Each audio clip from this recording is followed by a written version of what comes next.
हर इंसान के अंदर एक जंग चल रही है, पर ये जंग दिखती नहीं है, किसी को भी नहीं दिखती। आपके आसपास कोई इंसान इस जंग को देख नहीं पाता है। ना खून गिरता है ना चोट लगती है, लेकिन अंदर से इंसान पूरा टूट जाता है।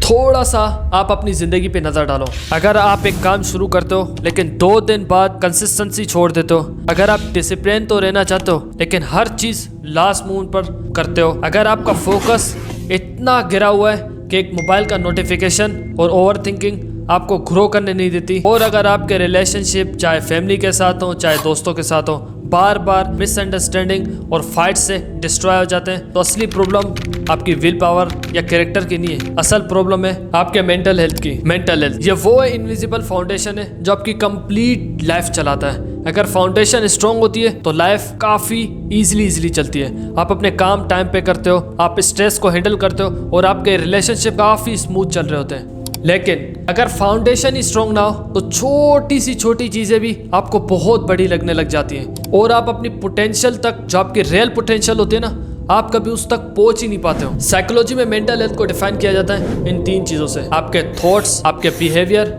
और आपके इमोशन से। ये 3 चीज़ें डिसाइड करती है आप कैसे स्ट्रेस को हैंडल करते हो, कैसे डिसीजन लेते हो और कैसे अपने रिलेशनशिप और गोल्स को मैनेज करते हो। पाकिस्तान में बहुत से यंग लोग अपनी प्रॉब्लम्स को डिसिप्लिन, लेजीनेस या मोटिवेशन की कमी का मसला समझते हैं, या समझते हैं कि उनकी किस्मत खराब है। लेकिन जब तक उनकी मेंटल हेल्थ ठीक नहीं है, ना वो कंसिस्टेंट रह पाएंगे, ना वो फोकस रह पाएंगे, ना ही उनके रिलेशनशिप कभी बेटर हो सकते हैं। तो याद रखो, मेंटल हेल्थ कोई वीकनेस नहीं है, ये एक स्किल है। जिस तरह से लोग जिम पर जाकर मसल को ट्रेन करते हैं, इस तरह से आप अपने दिमाग और इमोशंस को ट्रेन करके अपने मेंटल हेल्थ को बेटर कर सकते हो। और इसी जर्नी का पहला स्टेप है समझना कि मेंटल हेल्थ है क्या चीज। अब जरा सोचो, आपका एग्जाम कल है और आपके दिमाग में सिर्फ यही चल रहा है, अगर फेल हो गया तो क्या होगा। जॉब इंटरव्यू के वक्त दिल तेजी से धड़क रहा है, हाथ पसीना पसीना हो जा रहा है, यार सिलेक्ट होऊंगा या नहीं। रात को सोने की कोशिश तो करते हो लेकिन हर छोटी बात का सीन रिपीट हो रहा था आपके दिमाग में। वो मैसेज क्यों नहीं देखती, बॉस ने इग्नोर क्यों किया, कल क्या होगा।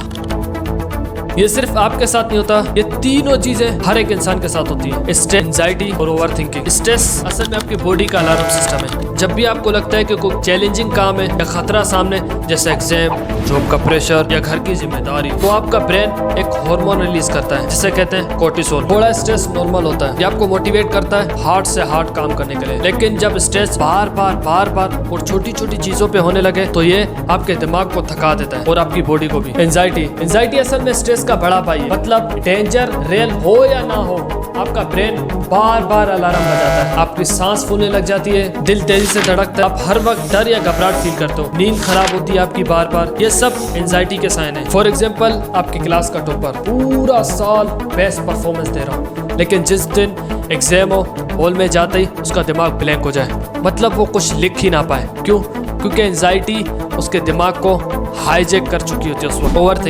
ओवर थिंकिंग असल में वो हैबिट है जिसमें आपका दिमाग रिप्ले बटन पे अटक जाता है। हर छोटी छोटी बात पे आप हजारों सिनेरियोस बना देते हो, जैसे व्हाट्सएप पे ब्लू टिक आया लेकिन रिप्लाई क्यों नहीं किया, अगर कल प्रेजेंटेशन में गलती हुई तो क्या होगा, क्या नहीं हो सकता, मैं फेल हो गया तो फैमिली क्या सोचेगी। मतलब हर एक छोटी छोटी चीज़ के हजारों सिनेरियोस बनाकर और सोचते रहना।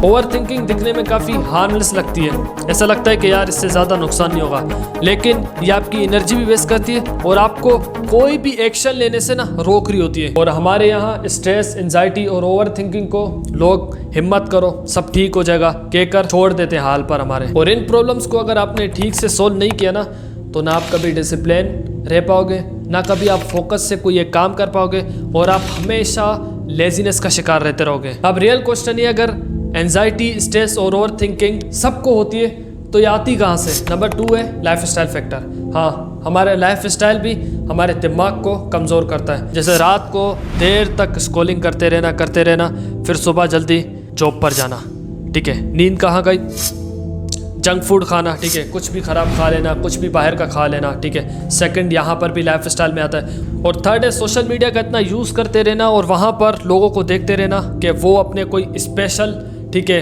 अपनी लाइफ का कुछ स्पेशल मूवमेंट आप शेयर कर रहे हो तो सोशल मीडिया में, और आप उससे देख के भी एंजाइटी फील करते हो। वही रिश्तेदार जो आपको बता रहे होते हैं कि 25 का हो गया, शादी नहीं की, वही फिर आपको कंपेयर भी कर रहे होते हैं कि यार उसके बेटे को देख ले, वो कितना सक्सेसफुल है, तू क्या कर रहा है, उसकी बेटी को देख ले, वो कितनी सक्सेसफुल है, तू क्या कर रही है। तो याद रखना, स्ट्रेस, एंजाइटी, ओवर थिंकिंग ये हवा से आपके दिमाग में एंटर नहीं होती। ये एक नेचुरल रिस्पॉन्स है जो आपके ब्रेन, आपके लाइफ स्टाइल और आपके एनवायरनमेंट से ट्रिगर होता है। और गुड न्यूज़ ये है, जैसे ब्रेन ये सब चीज़ें सीखा है, उसी तरह से ब्रेन दोबारा ट्रेन होकर नई चीज़ें भी सीख सकता है। ये साइलेंस हमारी सबसे बड़ी प्रॉब्लम है। हम इस चीज़ पर ओपनली बात नहीं करते, ये हमारी सबसे बड़ी प्रॉब्लम है। जिस तरह से हमें बुखार होता है, हम डॉक्टर के पास जाते हैं, दवाइयाँ लेते हैं, इस तरह से जब हमें पूरी रात नींद नहीं आ रही होती, हम किसी से बात नहीं कर सकते। और जब तक इन मेंटल हेल्थ इश्यूज़ पर हम बात नहीं करेंगे, हमारी यूथ, हमारा पाकिस्तान कभी ग्रो ही नहीं कर सकता। सो इन सब चीज़ों को देखते हुए मैंने 7 दिन का चैलेंज लिया है, जो कि मैं इस वीडियो के अपलोड होने के 3 दिन बाद अपलोड करूँगा।